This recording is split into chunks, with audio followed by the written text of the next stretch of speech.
सोने के चम्मच से सलीका, व्यवहार, सम्मान और नाम हासिल किया जा सकता है, लेकिन उसे कमाया नहीं जा सकता। पद का भार और मर्यादा क्या होती है, ये उनसे पूछिए जिन्होंने उसे पाने के लिए पूरी जिंदगी खपा दी। बाकी भाषा सब बता देती है कौन विरासत भोग रहा है और किसे परिश्रम का फल मिल रहा है। ये आपका व्यवहार बता देता है।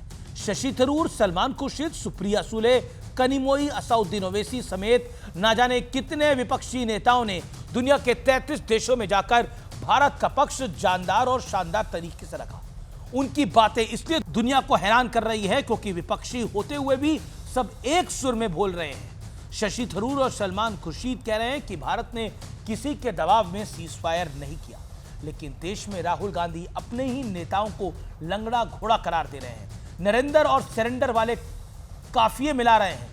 कांग्रेस को बहुत बधाई।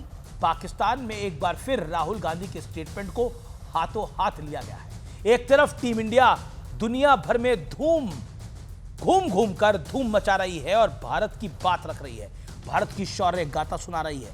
पाकिस्तान की पिटाई का कच्चा चिट्टा दुनिया के सामने खोल रही है। दूसरी तरफ उनकी मेहनत पर पानी फेरने के लिए कोई कोर कसर नहीं छोड़ी जा रही है। तस्वीरें देखिए, कांग्रेस के वरिष्ठ नेता शशि थरूर प्रतिनिधिमंडल के साथ गयाना पहुंचे थे। वहां की संसद के स्पीकर मंजूर नादिर ने उन्हें अपने साथ चेयर पर बिठाया। लाइबेरिया में शिवसेना के सांसद श्रीकांत एकनाथ शिंदे को वहां की संसद को संबोधित करने का एक बड़ा मौका दिया गया। सोचिए ये कितनी बड़ी बात है। अक्सर अपने राष्ट्र अध्यक्षों को किसी दूसरे देश की संसद को संबोधित करते देखा होगा आपने, लेकिन भारत के एक सांसद को यह मौका मिलना, जो डेलीगेशन का लीडर था, अपने आप में अभूतपूर्व है। और भारत में नेताओं की भाषा का स्तर देखिए। हमारी सेना पाकिस्तान की जबड़ा तोड़ कुटाई कर चुकी है, लेकिन हमारे लोकसभा के एलओपी यानी लीडर ऑफ द ऑपोजिशन कह रहे हैं कि हमने सरेंडर कर दिया है, जबकि सेना कह चुकी है कि हमारे सारे टारगेट हासिल किए थे।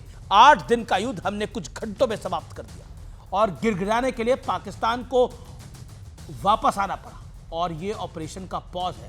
राहुल गांधी वो दिन भूल गए जब देश में मनमोहन सिंह की सरकार थी, उन्हीं की सरकार थी, कांग्रेस और यूपीए की सरकार थी। राहुल गांधी कहते थे कि देश में हर आतंकी हमले को रोका नहीं जा सकता।